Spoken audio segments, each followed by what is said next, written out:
just need to get my Zoom back up again. Okay, wonderful. Let's go gallery and record. Beautiful. Okay, so welcome to Stories of Awakening update with myself, Mary Jo, and my two wonderful guests, beautiful Sharron Martin and Janine Savient. And this is, I believe, our third recap kind of session, co-creative connection. The last one was in December, and then we had one before that. And of course, I interviewed you individually as well. So it's been an ongoing unfolding and blossoming, this connection and co-creation. And we haven't really spoken a lot before we got on here, so we'll be unfolding the conversation and the connections and the information as we go along. So yeah, where will we begin? Sharron Martin, share with us from your perspective. Welcome, welcome. And from your perspective, how are we doing on the earth? Well, we're doing well, actually. And I think that the key thing here is to be doing some multi-viewing, to be aware and mindful of looking at things from a variety of perspectives and through a variety of lenses. So you don't just get caught up in looking at it from one point of view. But what we are being shown, if you like, on our three-dimensional world is a very contrived set of situations and circumstances, and so we are to view them, and we're to hold a vision for something higher and better. So that's where we're headed, and so we're to hold on to that whilst kind of watching what is going on without paying too much attention to it, and certainly not giving it too much energy, because of course where we put our energy is what we end up with. So certainly there are a lot of things in the world that are going on at the moment that I don't want to be in my reality, and so I've observed that they're going on, but I don't pay them too much mind, and I don't give them any resistance energy, and I don't give them any energy much at all. So maybe I'm a passive activator or a passive activist, I don't know, but yeah, I feel I really sit in the camp of knowing that we're headed somewhere grand and fabulous and wonderful, and that in fact what Gaia speaks of is that during this month we are winding up the spiraling, the ascension spiral, but it's accelerating. So we're moving up it very quickly individually, but collectively it's also creating a vortex, an energetic speeding up that is going to kind of erupt, but in a way it's this opening of this giant portal that opens around the 20th. So the gateway of the equinox, it opens the day before roughly, and then we're just going to be in this downpour of these energies that have a catalytic impact on us and our bodies and in our cells to really shift, and the biggest human shift in consciousness that we've ever experienced, and that will play out over the end of March and through April, depending on how well we master it, really. So yes, that's going to, Gaia is saying that will be well landed by the end of April, but we could do it faster than that. So that's where I sit. That's my intel and voting to begin with. Thank you for that. Thank you for that phenomenal overview of earthly times. Yeah, I think you synapsed it pretty darn well, and we'll unpack it a bit more as we go along. But I'd love to invite Janine now to also share how are we doing on the earth at the moment, Janine? Well, it's not called the Great Awakening for no reason, and that's exactly what it's all about right now, is the awakening to deeper, more expanded levels of who we are. And every single person has their own pathway to that knowing. So with the world narrative playing out as it is, some are pulled to be right in it and be actively participating in a very physical way, feet on the ground, out there with their posters, with their voices, with their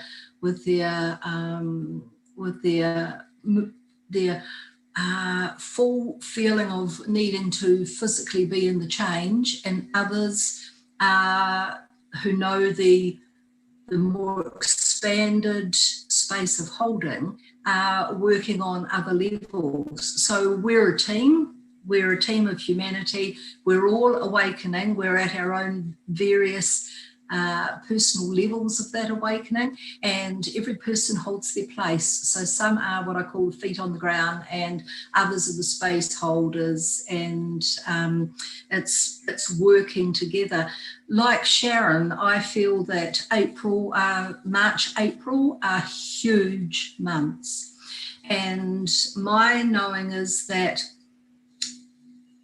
on one level, it's going to be the most incredible, heart-opening, higher frequency time, and on the other level, it's going to play out outside of us in a deepening, darker, heavier way. So we're going to have the two that look like they're clashing, but actually the dark bursts us into the light, and the light reveals the dark and shows it for what it is. So it's the most extraordinary time to be here. And I have moments where I feel so blessed. Oh my goodness. This will go down in the history of the earth. And here I am, one of the ones on the leading edge of change here, along with you two beautiful ladies. And we're in it. Like, we're not just in it boots and all. We are in it, body, soul, mind, heart. You know, we signed up for this, and we're here helping lead the charge for light and love, and help every other heart on this planet rise into the beauty and the bliss that they are. And then again, I also have times, because of my humanness too, where I can start to feel a little doubt start to grow in there, and sometimes I can sit in that doubt for a few hours, and then I realise and I take the learning from where I've allowed myself to go and lift myself back out. Those times are not near as many as the times of my deep knowing and my awareness, but I see that in others too, in many, many others, the doubt, the confusion, the heaviness. And sometimes if I've got many that I'm helping to support at one time, sometimes I do fall into it just a little, and take myself away and be by myself and reconnect with nature and bring myself up again. So and there's always learning in those times too. So yeah, it's a big place to be here at the moment. It's a lot of deep breaths and holding our center and feeling our alignment, and just gently moving ourselves back into alignment if we feel we're starting to just fragment a little bit. And yeah, and we're all in it together. You know, that's the beauty of it, is that we're a team. We're all here together to help support each other and hold the bond of love that flows through every one of us. So I think we're doing okay. Yes, to answer your question. Yay! Thumbs up for humanity on this beautiful earth, like my new background. I do, it's beautiful. I thought for 2021 I needed to update, take in the world. It's fabulous. Yeah. So I just say a few words for myself. Just one thing I've noticed in the last while is probably awareness of, just kind of checking in with where I may have gone into assume things, you know, on whatever side of the spectrum of the duality playing out, and acknowledging where I may have to dance with certain elements to be aware of it. And I think, you know, what you said, Janine, especially when you're working with different people, I'm sure Sharron as well, you kind of, to be relatable, we have to have some intel into what that, we'll just say spectrum or frequency or information experience is like, to be able to communicate. Otherwise, you know, it's going to be not relatable. But what I've been noticing in myself is is just being constantly reminded to step back and just as you said, to have this bigger overview, which is probably this background as well, you know, just feel like having that overview and holding the highest potential for humanity and going deep into that knowingness place as well of, yes, there's so much playing out. And I guess as well what you said, Sharron, it can unfold in a quicker way, a slower way, a more friction, or with greater ease. And yeah, it's really up to all of us, and being the best versions of ourselves. And as we go along, I'd like to touch into this topic that I did share with you before we started, which is, again, that's come up in the last few weeks, and especially observing my beautiful hubby who's been doing a few races. One that was very challenging. One, I often use his races as they just feel like they're like analogies for the bigger picture of humanity. You know, he goes off in his endurance racing into these big unknowns and challenges. And how do you prepare? You know, no matter how prepared you are, it's an experience, it's an undertaking, and we can only discover as we unfold the experience. As much as our minds wants to find some predictability, you know, and I noticed that within myself, you know, I'm looking at lots of stuff because still trying to figure out, how is this all going to go down? Where are we going? What's going to happen? How's it going to unfold? So no matter how much preparation my hubby did for his racing, you know, it took its toll. It was challenging. And so that idea of humility really came up for me, and really looking at what does that really mean? And I guess for me, it was really looking at is like that surrendering into something greater that has this bigger vision for us. And I often say to people, it's like what's stressing humanity out is taking that pressure on of needing to know or trying to figure this out. And it's just not possible. It's not possible, and it's not. We are the feet on the ground, and we are the ones that are walking the journey. And if we can learn more and more to become more humble and have that humility to take that few moments, and this is what I was saying to my beautiful partner, you know, feet on the earth each day before he got on his bike, and for myself as well, and just take a few moments to humble myself to my heart and my, you know, the greater unfolding to the earth, and ask to be guided through my day, and take that pressure off the ego, the human, to kind of come up with the goods. So I'd love to hear maybe what you might add to that, Sharron. Well, I think the words humble and humility have been a bit skewed Exactly. in our world, and so it's not about our subjugating ourselves to anything else or anyone else. For me, but surrender is a beautiful sort of hand in hand motion with that, I suppose. I agree. I think we're being challenged, we're being asked to be, not just to be okay, but to thrive in the unknown, to thrive in, or become comfortable with the uncomfortable, to, you know, be moving on shifting sands, and to feel safe because we know where we're heading, even if we don't know how we will get there or when. And so to give up those things that we're not in control of, because all of those controlling mechanisms are things that we've been programmed with, really. So we've been programmed to believe that we can control all of those things, and so now we have to undo that programming. And then also it can really create this dichotomy. If you believe that you can control things and then you can't, then you're in this constant tug of war, which takes a lot of energy. So to be able to drop into the surrender of it, to be comfortable with the not knowing, and I think kind of it's like we have to almost be the opposite to humble, because we actually have to increase our levels of self-care. And in a way, to be humble is to put other people before you. That's not about being selfish.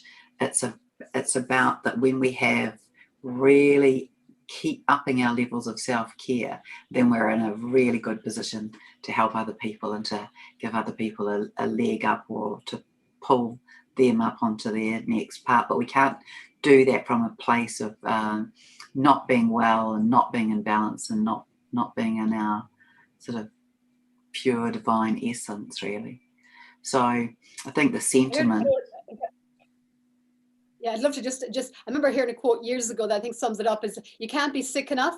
You can't be sick enough to help a sick man get well, and you can't be poor enough to help a poor man, become more prosperous and abundant.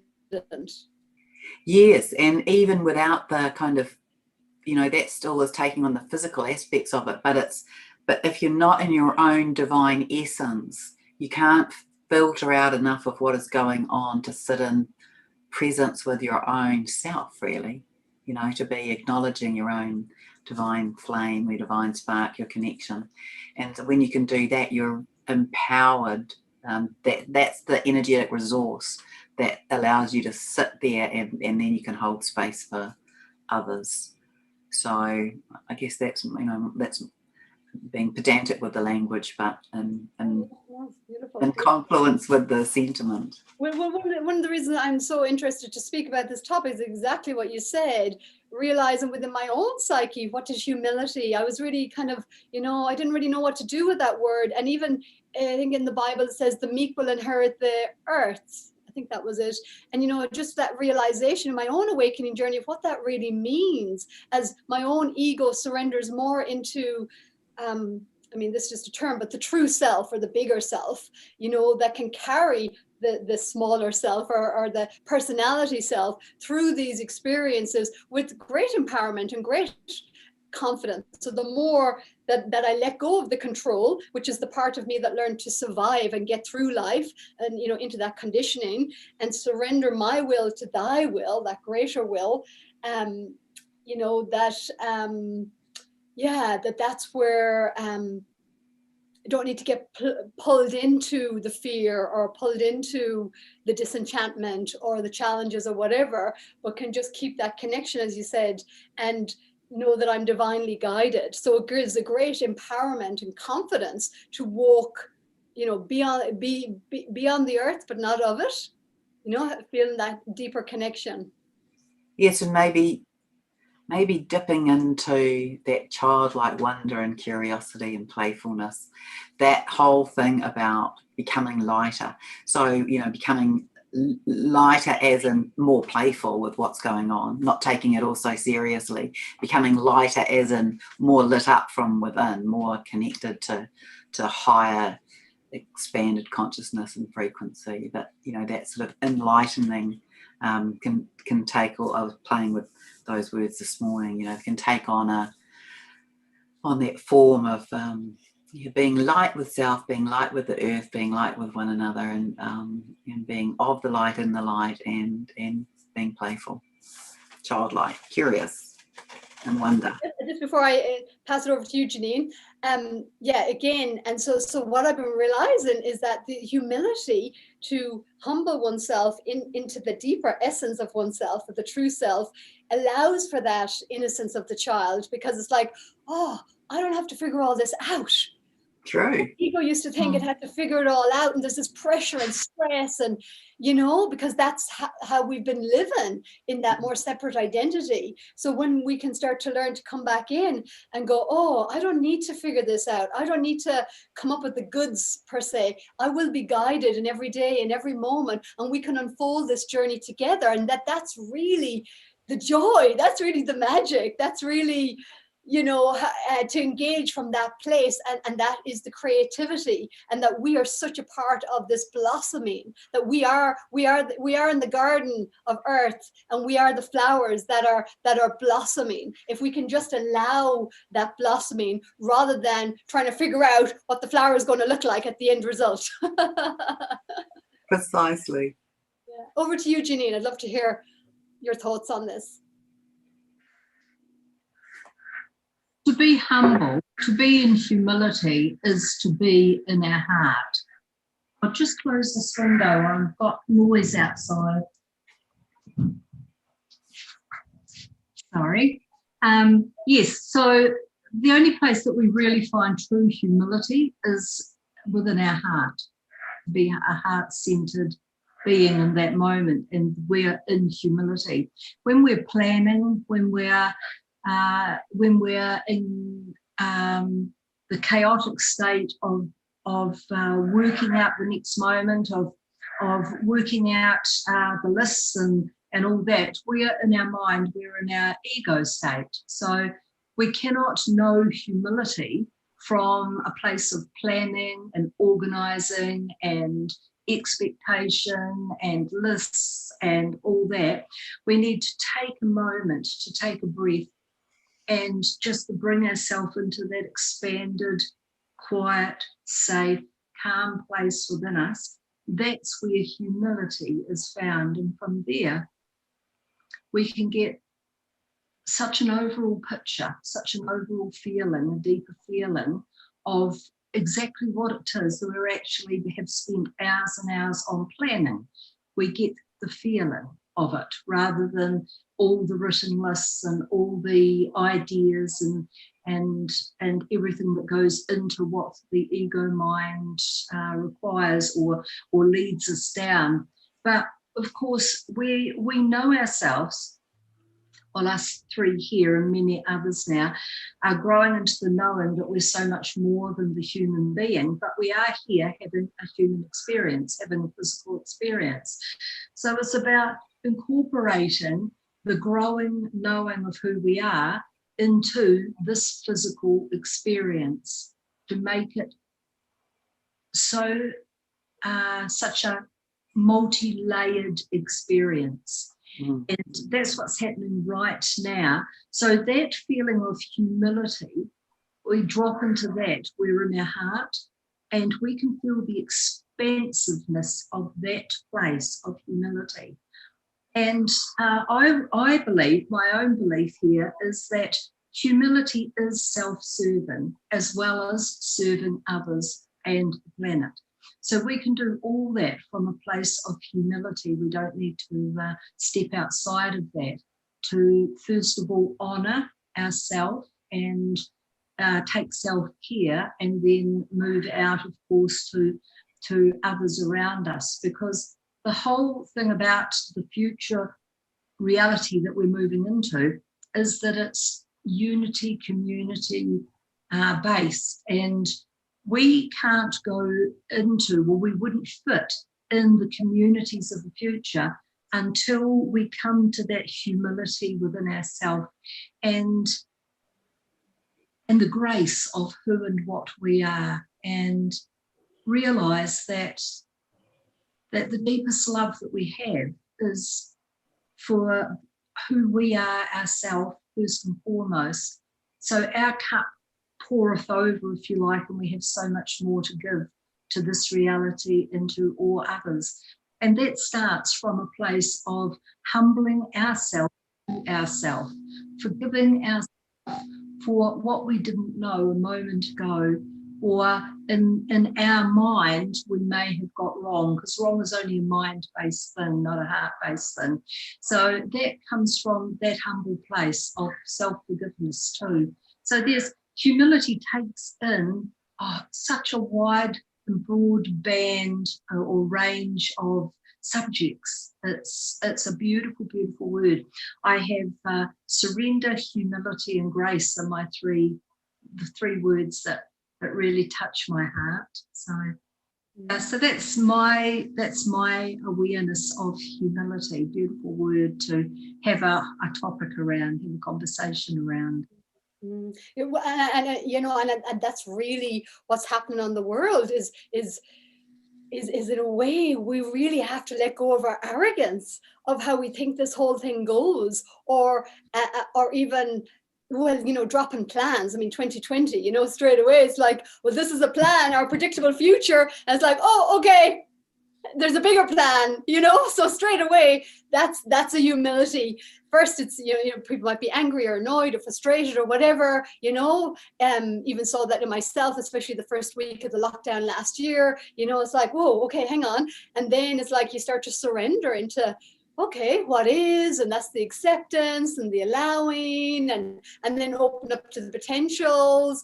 And then just to move into the second part of this, so balancing humility and embodying your greatness. So that's something that we, more and more people talk about, as we really step into, as we really allow our true essence, our true light, unique expression to really ground and to be spoken through us, and to really allow the heart to speak. So I'd love you to speak to this now, this balancing, this humility, and embodying more and more of our greatness. So over to you, Sharron. Well, embodiment is certainly a key kind of area that we're all working with at the moment. So we are being given a lot of light codes and fractals and things to activate, catalyze, and purge out this sort of ongoing series of releasing, so that we can open up space to allow more to come in. And the more that is that more that's coming in is that's our greatness, that's our gifts, that's our qualities. And I think it's only when people get into that duality of comparison that the ego gets in the way. If you sit in the place of knowing that you have your own special piece here, your own special role, it's unique. It's not just unique, no one else can do it. No one can step in and do your role. So there's no competition around that. And so when you take that aspect out, you can sit very strongly and calmly in your own presence and your own center, knowing that you have a given role and that your job actually is to step into it. And so how you step into that is by releasing the programming, releasing the baggage, the beliefs, the whatever that holds you in constriction, so that you can allow more of the other to come in. And then you step into that, and that allows you to fill your role here, your piece on the board. And so then it's this beautiful co-creation, And the thing is that whilst there is a big picture plan, the planning is done through co-creation. So you create up, envisage, create a picture, and give the whole feeling to it of how it feels to be in that. And in the quantum, that like plugs into a bigger field, and that's the aspect of co-creation. So I don't know, maybe there's this kind of weightedness that happens. If more people want that carries a greater weight for assimilation and creation. But I think if we go to that place of, well, what I'm doing is really important, and therefore is more important than what anybody else is doing, that's when we'll get into friction, and that's when we'll get into delay, and that's where we'll get into sort of problems. But if we go to that place of, I'm here for purpose, I chose to come, I'm here because I'm meant to be, and it's a privilege and a blessing, because it so is. And so my role here is to get into the space where I can be the biggest, most perfected version of who I really am. And then I can do what I'm here to do, and that assists other people to do what they're doing, because the puzzle can't be complete until everybody has formed their piece and then found where it belongs, really, in a simplistic way. Yeah. And Janine? That was beautiful, Sharron. I so agree with everything you said there. It's just beautiful. So greatness of being, all that we are, can only be found through humility. So our greatness of being is touched upon and grown within our heart, our body heart awareness. So that is how we feel, and we're feeling beings. So anything, like I say to the group that I facilitate each week, anything that we are, if we put our awareness below our neck, we are in our body heart awareness, and we feel life. If we put our awareness into our head cavity, we're in our mind. in our logical, practical part. So I gave them that exercise because so many people, I've realised, don't know how to go down into their heart awareness. And so to expand it out to body heart awareness gives them the entire field below the base of the neck to just breathe down into and to feel. So getting back to our greatness, this is where we discover our greatness, not through our mind. Our mind is such a powerful tool. It's so necessary here for so many reasons. But the greatness of who we are on every other level, and now moving into this level here, is found in the awareness of body heart, and that comes through humility. So and you know, moving into the future with community, because we are community beings. That is our natural state of being, is to bring our flavour. So Sharron was talking before about how we all have our purpose, and I so agree with that. Each one of us has a slot, or we're a chain in the link, and we bring our flavour, which was what I call it, our flavour. And our flavour is made up of every experience and every aha moment and every awareness and the gifts that we came through with all make up the flavour of who we are. But a flavour by itself, you know, is not near as fabulous as shared with all sorts of other flavours. So it's like, you know, humanity's a smorgasbord, and every one of us is a dish or a flavour on the table of life.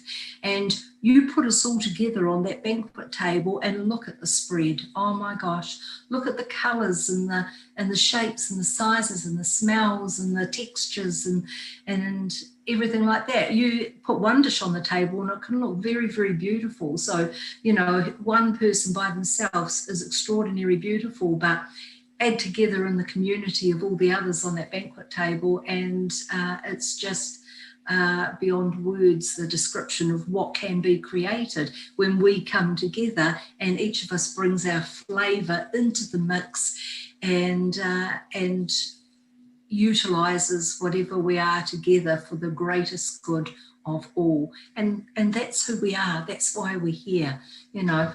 To use that word greatness again, well, for the greatest good of all is why we are here, feet on the ground. Beautiful, beautiful. So just one other thing that just was kind of in my thoughts as you were speaking, just another element of this, and something again that came into my own awareness, which initially is like, oh, that sounds a bit quirky, a bit interesting. But realizing that it's even an, you know, because often what can stop us going into humility or dropping into our heart can be self-esteem, you know, unworthiness stuff, or, you know, it can be because of stresses and challenges, and, you know, but underneath, what's that? You know, I need to get more, be more, have more, do more, because I'm not enough. So that there can be a deep, deep unworthiness that's not allowing us to, that we've been running off, that's not allowing us to drop down or take the self-care time to be able to, you know, take those breaths and whatever that is, to drop us down into that heart and to humble ourselves, so to speak.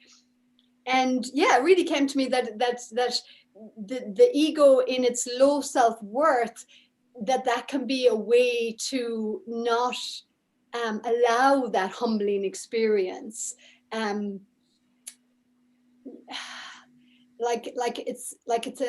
nearly like a bit of trickery, you know. It's like I need to be worthy to let go of this need to prove my own worthiness to that greater sense of who I am, you know, and who am I to think of I'm greatness or I'm magnificent. That's it. Oh, no, go on, Janine. I was just going to say, it's far easier for many human beings to feel small than it is to feel their magnificence, you know. So you're absolutely right, Mary Jo. You cannot feel humble or humility if you have a deep program of low self-worth working at the same time, you'll have every excuse under the sun why you're not deserving of your own love and or the love of others even. But this time on the planet, with everything that's happening, is bringing every one of those aspects in people up, right in their faces, every single part of fear. Because that's also low self-worth is. It's a part of fear. It's bringing it all up, and it's designed to do that, to bring it all up into our faces so that we have the invitation to face that part of ourself and forgive ourselves if we need to simply learn to be gentle and kind and then moving into loving ourselves. And, you know, if that takes forgiveness as well, then gosh, who deserves it more than we do ourselves, our own forgiveness? You know, as I said before, not sure, oh no, I think it was on another Zoom this morning, you know, we don't know what we don't know before we know it. We just, you know, so to forgive ourselves for that we didn't know it before, but now we do. So, you know, I forgive myself for ever saying that, doing that, being that, you know, because now I realise different. I'm more open to a new way, a different way, a deeper understanding.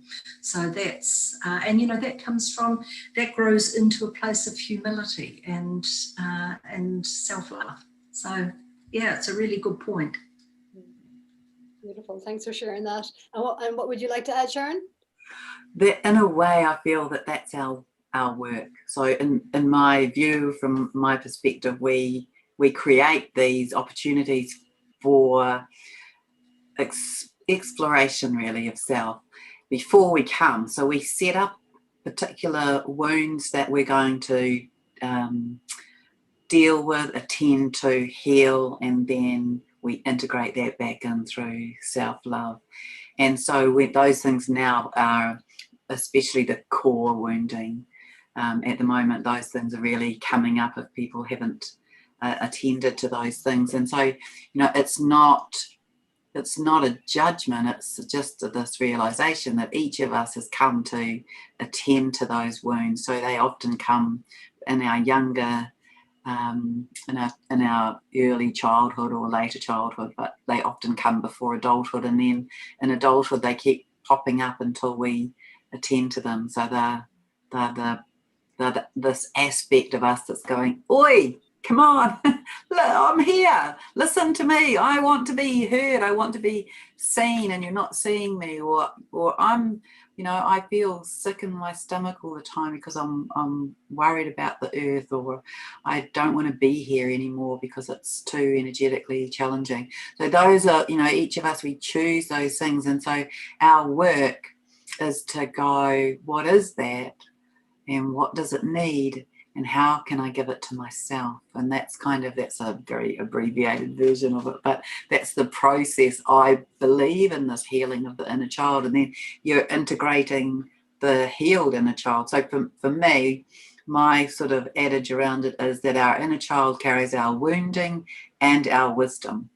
And once we've healed the wounding, we have access to the wisdom, and the wounding isn't getting in the way. So that's, you know, that's a part of our unraveling and coming into our wholeness for being here on the earth. And then we're able to really step into our greatness without the triggers, without the wounding, without the inner child on the coattails, or the inner child being the ninja taking us out, or the inner child, you know, throwing the tantrum.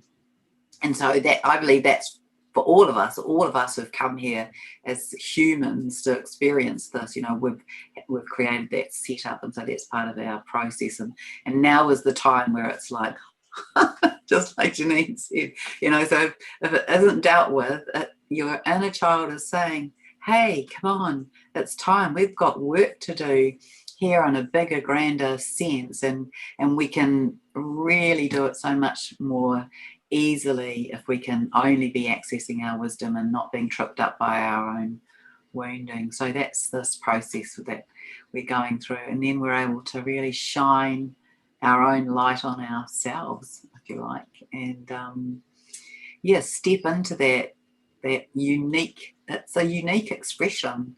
And I want to say one of the things that Gaia's been doing lately with my clients is she's been giving people an upgraded soul essence signature, and it's coming in like musical notes, and many people are actually having these multi-dimensional musicality kind of aspects coming in representation of them coming into more of that aspect. So that's kind of, I guess, one aspect of where we're at the moment with our human evolution. Yeah, I'm just, as you're saying that, I'm just saying, yeah, because the sound overrides that left brain or that ego brain trying to get involved, and that makes it all complicated, and the duality. So it makes sense that that things will become more simplified or direct, and communication to the cells of the body, to the soul, through sound and vibration. And I notice that I'm in that kind of communication with myself and my body, and these aspects of self that are, I wanted to actually, even though I talked before, or I gave the little heading to this, balancing humility and embodying your greatness, but really what I want to say is digesting your greatness. How do we actually digest our greatness, to ground it so that the body can have more ease with that kind of functioning.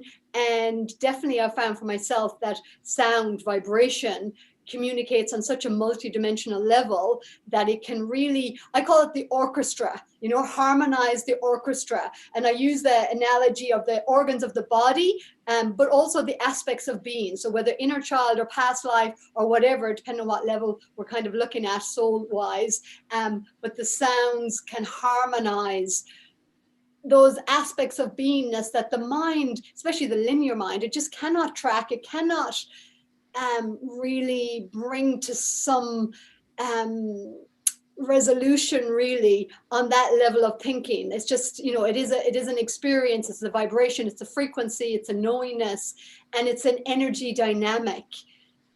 Would you resonate with that? Yeah, I would. And I think the thing I want to add to that is the importance of three aspects. One is being really hydrated, the other is being very grounded, and the third is using the breath. So what is coming in? So once upon a time we could manifest through the mind, and we would house things in our body by bringing them in that way. But in the last, I don't know how many years, but a number of years, my understanding is that now we have to bring it in, and with these codes, this is what I'm showing we have to do. So we bring it in, so we intentionally allow it to come in. So it might come in through the crown, it might come in through the field, it might come in through the skin, but it's this intention of receiving it, this being soft and allowing, receiving it. And so you can do that on an in-breath. And then on the out breath, you can be pushing it down through your body and into the ground and into your earth chakra and into your earth star crystalline chakra. That is where these gifts are being housed. So they come in, we house them in our own personal earth star crystalline chakra. And then that links into the earth pulsating crystalline grids. So then it's shared, it's exponentially expanded, developed, and then it comes up and in, and you house it in your body. So you can do that in a series of a couple of breaths, so then you breathe it back up, but there'll be divine timing around that as well, and then it moves into the body where it's required. So you don't have to do that, but what Gaia says is that if you do that, it will come with ease. So things won't get so stuck in the body. You won't have so much pain. So the hydration helps with that. The breath helps with that, and this groundedness. So for manifestation, now we need to bring it into the body, into the earth, bring it back up, and then manifest it out in that way. Mm-hmm. And with that as well, are you still being in the feeling and the visualization, or is that something that you've seen as more the mind way of manifesting? Oh no, I think it's that. It's like taking the way that we would have manifested in the mind, but embodying it. So we do that, but then it gets pushed into the ground and then brought back up, and it gets energized with the emotion of it. That's the that's the gas for it, isn't it? You know, that's the it's the feeling.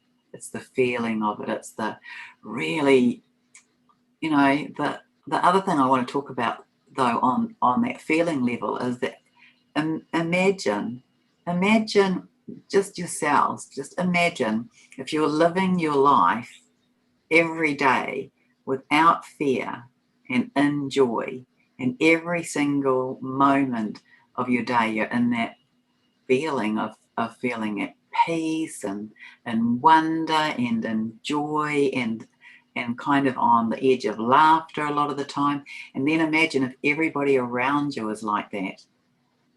That's our new earth. Yeah, absolutely. I have an incredible noise happening here at the moment because we have a huge storm going across. So we had that here earlier in the only an hour ago actually. Okay. It's very noisy, thunder, lightning, crashing. Yeah, sounds we've like got it now. Pieces of paper in the universe are being torn up. I've sent it down here. You've energetically moved it down. What I was wanting to add to what Sharron's talking about is that it's a relatively new thing now for us as human beings to realise that we're actually receptors, and that we have trillions of cells in our body, each one receiving data. And our skin is so sensitive, being the largest organ in the body, and every part of our skin is a receptor. So our heart is a huge receptor.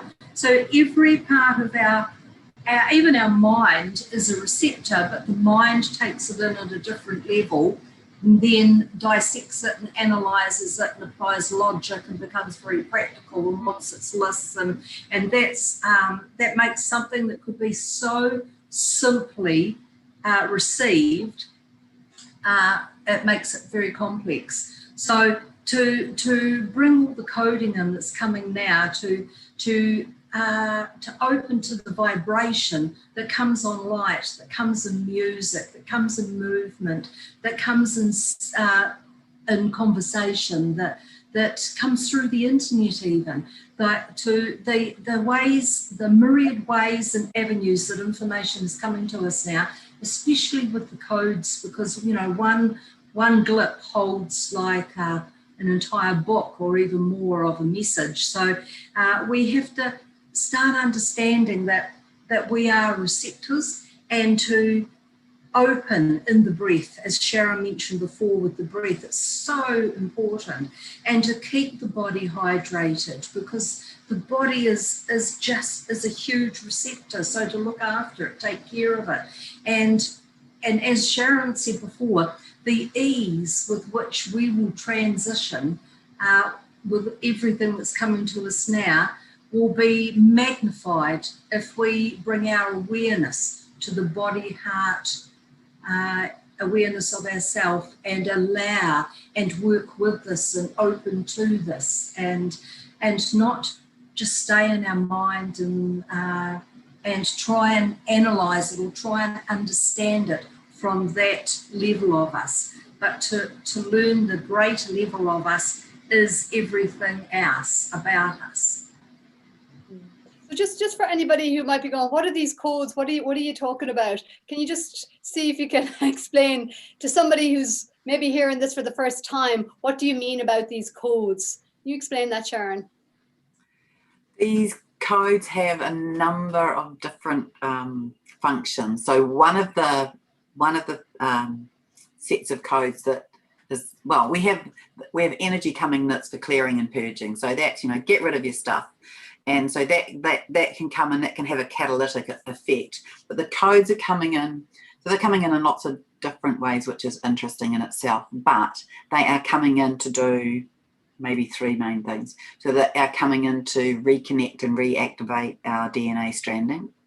And so at the moment, that's the focus on, that is the 12 stranding of DNA. There are beings on the planet who are beyond that, and everybody will move beyond that, but that's like the first grade, or the first bar, if you like, the first movement. And in the orchestration of all of this, that's the first movement, that everyone's 12 stranding of DNA will be reconnected, reactivated. So with that comes gifts. A lot of our gifts are actually housed in our cells, in our cellular memory. And so these codes are catalyzing those to be released, and, you know, we can become aware of them. So that's one thing. And then so that could be gifts and talents. And then the other thing that I see with it is that some of them are releasing stored wisdom, stored knowledge. So that might be from past lives and ancient. There's a lot of ancient wisdom being reignited within people, where they've had roles in very early, a lot of Lemurian, Atlantean, Babylonian, shamanic stuff has been coming up with my clients when I'm seeing what's coming for them, and it's quite mind-blowing. You know, they're these, they've had lives, and we all have, but as these incredibly expanded beings with huge talents and gifts. So it's allowing those to be released, to be witnessed, to be reintegrated. Yeah, so gifts and talents and wisdom, and then, you know, that's being housed in alignment with the DNA reconnecting. And the other thing that is happening is, so hard to describe, like communication links to interplanetary systems. So there's been this week in particular, I've seen a lot of clients who have had, they look like they're a circuit board, you know, when I look in, but it's becoming multi-dimensional, and I'm seeing connections off to a multiple, not just one main planet, but you know, multiple systems of planets. So that communication to our off-planet existence, or those aspects of us that are in other planetary systems. So we've got to go, that's an expansive mind stretch, but, you know, we are here as the micro version and the macro. So more of us is being housed in our body. So, you know, we're here as this with this inner child, and we're here as this human adult, and then above us is our higher aspect, our higher self, and then we're here and we're housing more of that now. So we're, you know, we're, like Janine said, we're the receptacle, and we're the conduit. So we're the conduit between the energies that are coming from above and the energies that are coming from the earth. We're like the hourglass for the egg timer, you know, when it's moving through us in both directions. And so we've got, and this will become more obvious, we'll see more of these beings who are not of earth, although they have representatives here, and many of us, you know, have links into those. But all of that, you know, it's more universal, it's broader, higher, and that's starting to come, like, tickle our edges now, as we'll be Their edges. Yeah. Well, a lot of acceptance of self to allow for that awareness of self as these amazing multidimensional connections, right? I mean, more and more, that's just what we're moving into, is a greater acceptance of the true essence of self, and allowing the old beliefs, attitudes, to just kind of drop away, and just, it's had its day kind of thing. And we take the wisdom with us, and the understanding and the compassion, and we start opening up into these higher levels of self, and allowing them take command, really, because that's what's required. That's my sense anyways, you know, that and that's the beautiful thing, isn't it, that in the crisis, you know, we are the solution, really. So it's allowing that solution to come through us, and I see us as, like, you know, that we are the conduit, you know, between heaven and earth. You know, we really, we are it, in the center point, in the heart, right there, as the center point, you know, as we balance those energies within ourselves. Over to you, people Janine. will be able to step into the, you know, when we talk about the expandedness and the greatness, you know, many beings on earth have had lives where they've been 15, 17, 20, 30 foot tall. It's not for no reason that we are learning that we're multi-dimensional, that we're multi-layered, that we're multi-diverse, that, our beautiful point of light that we call soul has many sparks of its consciousness out right through the universe, living lives right now on different timelines and different civilizations and different planets. And so now that we are rising in vibration and we are opening to the awareness that we are more than just this physical being, we're allowing the threads, the vibrational threads to all those aspects of us that are out there in that multiverse to come alive, to fire up, and we can call on those parts of us at any time.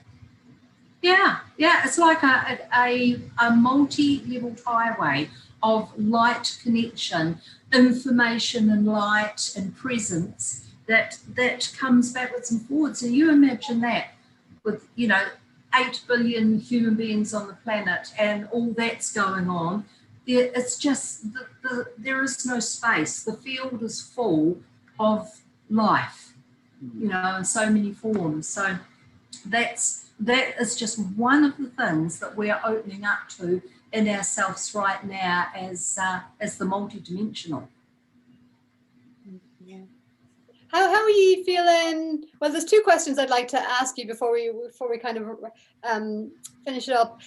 One is just about the technological advancement, just what's your sense of that and where we're going with that, and of course moving into this more galactic community awareness of ourselves and opening ourselves up into that more expanded field of thought, if you like, and connections.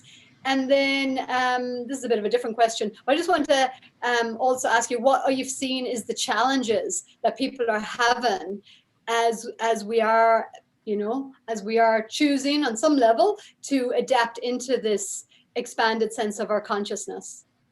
So one of the things that I see constantly and in many people is fear. They're so used to knowing themselves as a small part of life here. For many, insignificant would even be a word. What could one person do to make a change? So they do nothing. They feel their smallness so much, and that's been orchestrated deliberately through lifetimes for the human to feel very small. So that would be probably the greatest challenge, is that to open up and realise that there is nothing small about us as beings whatsoever. There's nothing more powerful than us in this universe. We are it. We are it. We are here on this planet because we are the most powerful beings there are. And that's why we're here on this particular planet and at this time.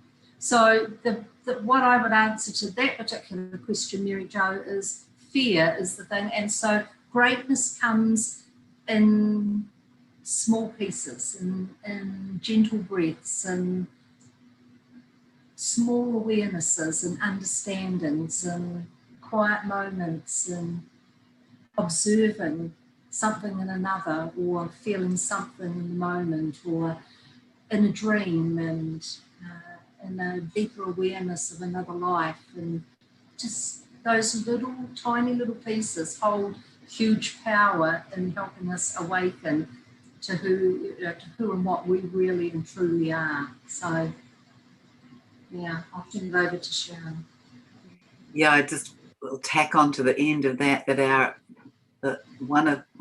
my belief is that the reason that we are these heralded beings is because of the degree and expansiveness of love that we are able to hold.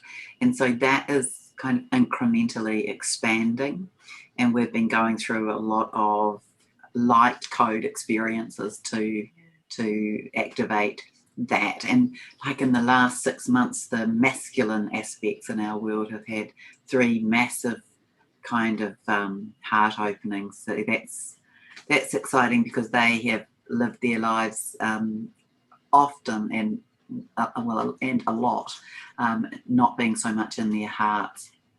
So that's a really important humanity's step in progression, really, is for the men in our world to be more in their hearts. But that's why other universes, other galaxies, other beings are interested in what we're doing, because it's been our downfall and now it's going to be our uprising.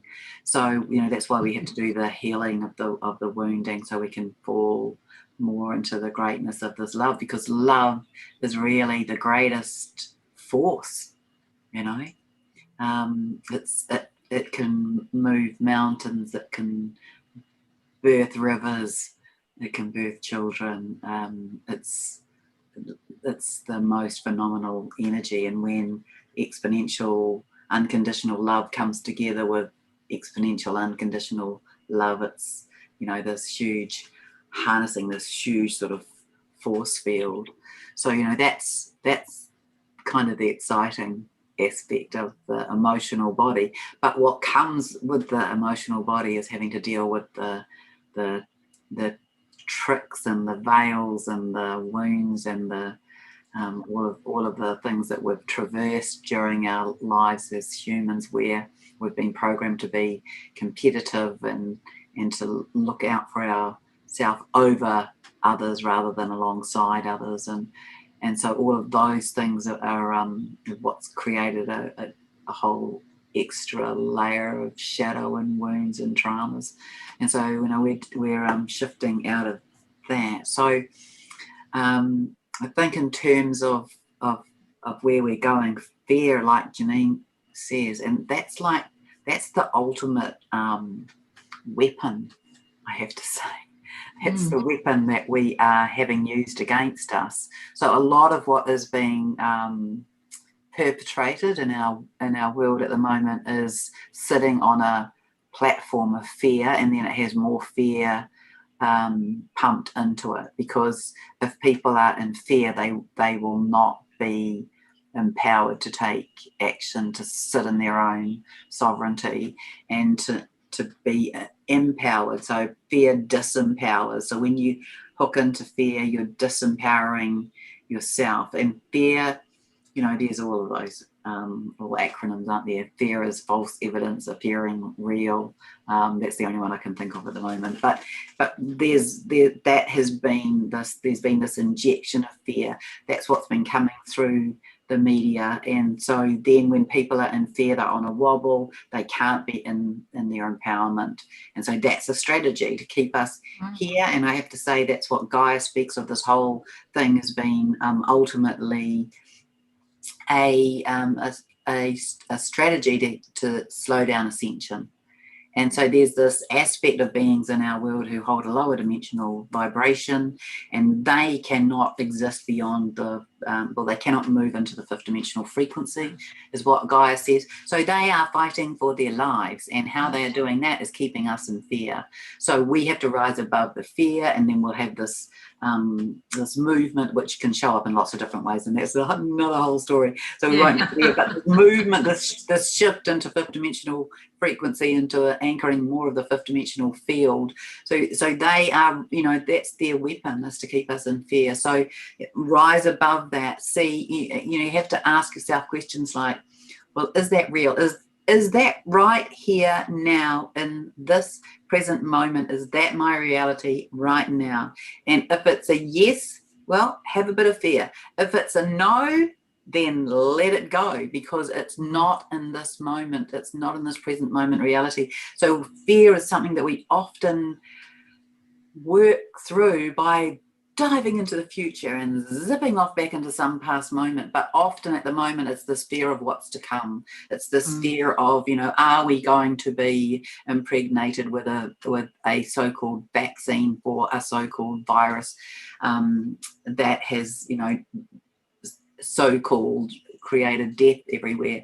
And that's all the propaganda of fear. And so look underneath it. It's not my job to tell you what to think.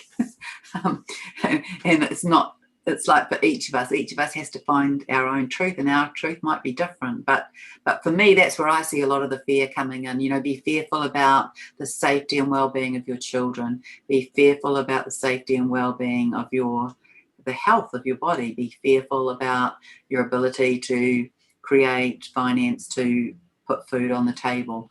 All of those are the sorts, that's put people into survival mode, into fear. They haven't got time to think. They haven't got time to cognize new ideas. They haven't got time to flourish. And so that's the dance or the game at the moment. And as far as the whole, the other challenges are to be more open, be open to the curiosity, to the possibility that what if it's true? What if it is so that we are on the cusp of moving into paradise on earth? What if it is? Hold that for a moment. Hold that. Actually, hold that and then place it in your heart. See what that does.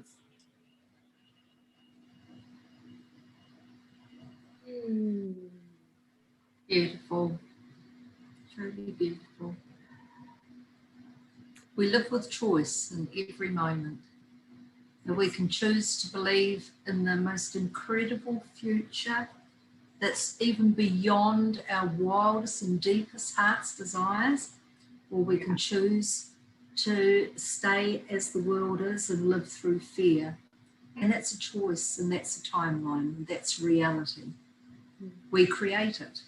Exactly, and that's what I feel like reiterating, is brings back to the simple message that was brought to the planet over 2,000 years ago, ushering in this Christ consciousness, is as you believe, it's given unto you, and we are the ones projecting onto this reality canvas. And so that's why there's so many realities kind of playing out. And I don't know if you've had this experience, but I've had a little bit, not too much, but just people send to me certain information, of all this information, of all this scientific blah blah blah, and I go, I honor your truth.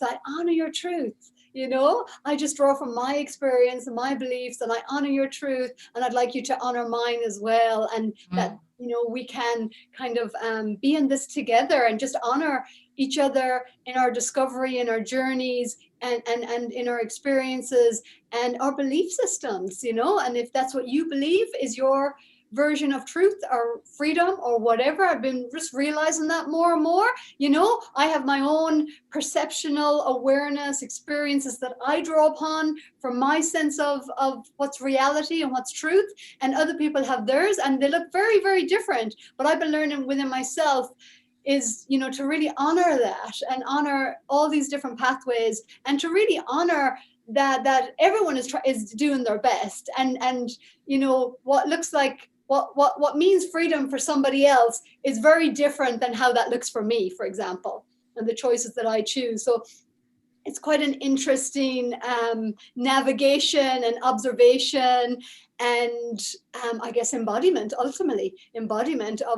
these new realities that we're allowing for ourselves, or steering towards, and just being, I guess, mindful of ultimately the powers within each of us on how we add our energies to it through our thoughts and our emotionality. So yeah, it's incredible. So thank you. Just before we finish, Mary Jo, I'd just like to say, if we're coming from a place of love, we will always honour another person's truth, whether it even coincides with any of our truth or not. We will always honour another person's truth. If we're in fear, we will project out and sometimes attack because we have to justify our own fear. So that's the difference between fear and love. So yeah, thank you. So before we close, Mary Jo, I want to just allude to what you said about Christ consciousness. So is that all right? Can I just have a moment for that? So I just want to point out that this Christ consciousness is linked to the crystalline energy that we're embodying at the moment. And so it comes from the Christos, or the Christed. And the Buddha carried that energy, and Muhammad carried that energy. It's not distinctly linked to Christianity. It's this it's an energetic signature of a being that holds that Christed or that Christos light. So we hold some of that, and more of that is coming into our spinal fluids. That's where it's beginning to come up and be housed. But it's this Christos or crystalline liquid light, really, and it's of the Christ consciousness, and it links in through all of the main religions, even though they have been interpreted and in some cases misinterpreted in their writings and their teachings. But the fundamental of all religions sits in that, this being of the Christed light, this being of that unconditional loving Christed light that holds, and its nature is crystalline, so it holds fractals and it refracts, and it's powerful. So I guess that's a unifying factor, isn't it? That we'll all be holding that, and holding more and more of that. And in terms of the sort of AI stuff, it's all about the focus. So technology can be used for good or for harm. And so it's all about where we choose for that to be. And my understanding is that we will have technologies that kind of integrate but not permeate. So we will choose the technologies that assist us to live more delicious, freedom, joy-filled lives, but they will not be integrated into our being, and they will not reduce our consciousness. And just going back to kind of what you were saying, Janine, with both of you really, is sometimes I share with people, these master teachers, as you just mentioned, Sharron, some of these wonderful master teachers, that they never argued. They're not arguing for the rightness of their point of view, and that's why they carry this great light, or this great teaching that has continued on, that we still know these names and we still have a recognition of them. They walk their truth, and that's a deep knowingness. Yeah. So they would never take time to argue with somebody or try to justify, that there's just no need for that. So when we do tap into that deep knowingness, we really we just love and bless everybody and have immense compassion, and just have that deep and flow and not resistance. So we're not pushing against it, we're just moving in with it. Beautiful, ladies. So thank you so much for this beautiful co-creative March 2021 conversation. Isn't it? Amazing. Just incredible. So it'll be interesting to see how these next weeks go. However, we'll be here in the now moment. We will. Being the best and version. That's a really good sort of, segue to closing what you just said, to be in the now, because we're going through very accelerated time. We're really moving into quantum, and so things can go past. Like that'll be. So we'll experience both of those aspects. Lovely sharing time with you too. Lovely sharing time with the world and the space. Yeah, thank you very much, both of you. Thank you for holding the beautiful space that you do. Thank you for being adaptable as well with the time that changed the day by one day. Thank you so much. I just wanted to, just one last thing that just came there is like, if we're in the future, even next week, we're missing out on this beautiful sensual experience of this embodied awakening that we're having. And we do ourselves such an injustice really to miss out on this incredible experience that we've chosen as souls to be on this earth for this unfolding, delicious unfolding through our many flavors. Yes, Well, absolutely. beautiful analogy. Beautiful. All Okay, right. till next time, lovely ladies. Lots of love to both of you. Lots of love, namaste. Mwah, so much love and blessings. And to everyone who watches this in the now, in your now, we send you so much love. Thank you, thank you, thank you.